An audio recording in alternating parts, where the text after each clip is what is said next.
Silicon Valley, technology, art, green, and sustainability.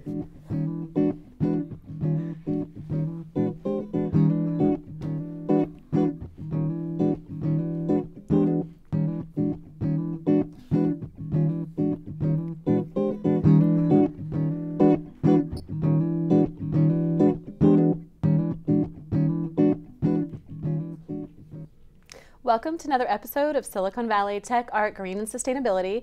Today I'm honored to have a guest with me that's a young graduate of Santa Clara University and wrote a book about a year ago, Kelly Estes. Am I pronouncing that right? Yes. Cost of Courage. And you've done book tours and you've just gone to some amazing places and still going some amazing places. And yes. I guess we'll have to ask you if you're going to be writing a second book soon too. But before we go into the book, tell us about you and who you are, where you're from, anything you want to share. Okay, well thank you. Anything you don't want to share is okay too. Oh, it's okay, okay. Well, thank you for having me today. My name's Kelly Estes. I am a recent graduate from Santa Clara U, and I graduated last year in June of 2012 with a degree in business management, a minor in English. But before that, I was a student at Archbishop Mitty High School, and that's kind of where my journey started when I actually had a high school project that related to World War II, and I turned that into a documentary and eventually this book, The Cost of Courage. So that's kind of what brought me here today. And where has the documentary aired? The documentary actually debuted in 2006 at City Hall during the Veterans Day celebration for the city of San Jose. So I was honored to be a part of that wonderful event. And well, yeah, so you need to. I'll plug for Create TV. You need to bring it over here and let them. I should. I know. I really should. Because it's still online and on YouTube, I believe. So it was called Donald Fitzmaurice, an American Hero. So it was in honor of my uncle who served in the Doolittle Raid and was actually killed in that raid. And how long was that? How long was the documentary? The documentary was about 15 minutes. Okay. So it was a pretty good documentary, but I did a lot of research and was involved in the creative process of kind of editing and putting the script together, getting all the pictures together. So it was a really great experience for me. And I forgot to bring the first slide. Let's bring that first slide up. It's actually technically the second slide. So there you are, graduating, and there's beautiful Santa Clara University. Yes. And they had a couple different logos, so I didn't know which one to pick. I think that's the most recognized logo.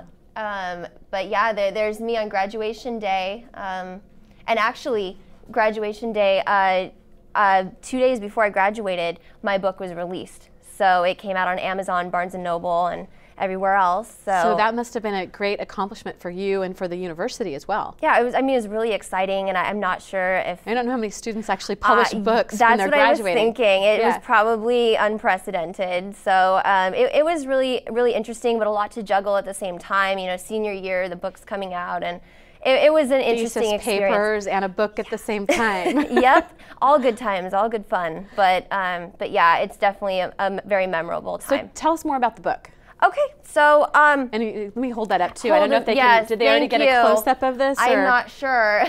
This is the cover's beautiful. Thank you. My publisher did an amazing job, really capturing, I think, what the book is about. I mean, like I said, one of my great uncles was on the Doolittle Raid. He did not make it. He was killed when he was 23. But at the same time, his brother was in the European theater, and he was. I don't know anything about the World War II myself personally. Okay. So the Doolittle Raid. The Doolittle Raid was the initial attack on Tokyo following Pearl Harbor. So a lot of people, I mean, it's getting out there more, but this raid was actually our first strike, and the men who were on the raid didn't even know what they were getting into until they were already on the Hornet and kind of, could not back out at that time. So how long, I guess it took them a while to organize it and to train. I mean, the training was crazy. They had to take off in a shorter amount of runway than they were used to. So that's why, they had to kind of make the planes a little bit different. And what happened was, if anybody that's familiar with the raid, they had to take off about 6 hours early because they were spotted by the Japanese. So they ran out of fuel and the planes did not make it back, and my uncle's plane crashed off the coast of China, and just where he was in the plane as a gunner, he didn't make it. He was killed on impact. So was it like 2 months or a couple weeks after Pearl Harbor that happened, or?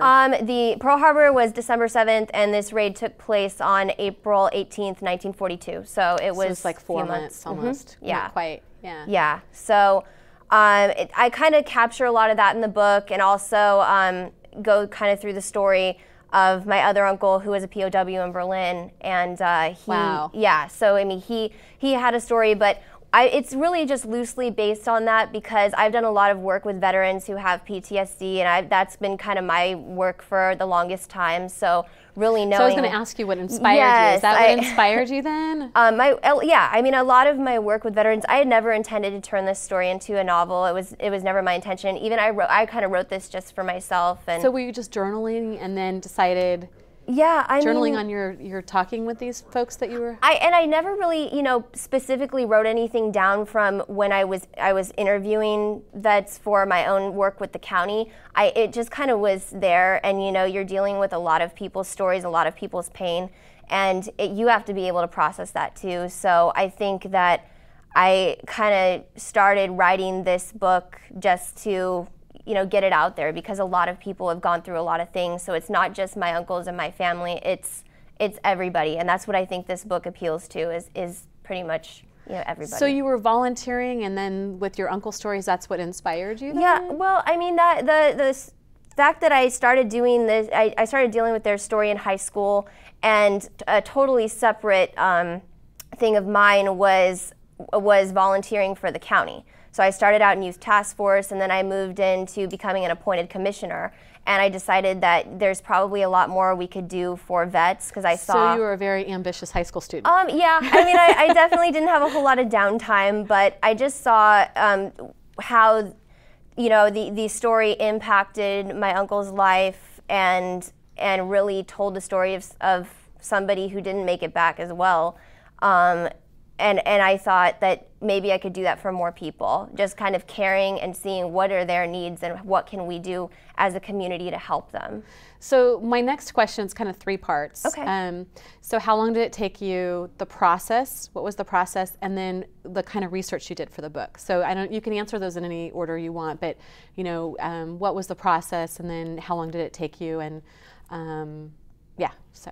Okay, so I probably started writing this, I was 18. I had just started school, and I just started Santa Clara, and I just thought this is probably good to just write for fun. And that's kind of what I started doing, kind of getting into the minds of my uncles, getting into the minds of somebody who did serve, and putting it out there and making it emotional and very raw. And that's kind of where I started with this whole thing. I didn't tell anybody I was writing it.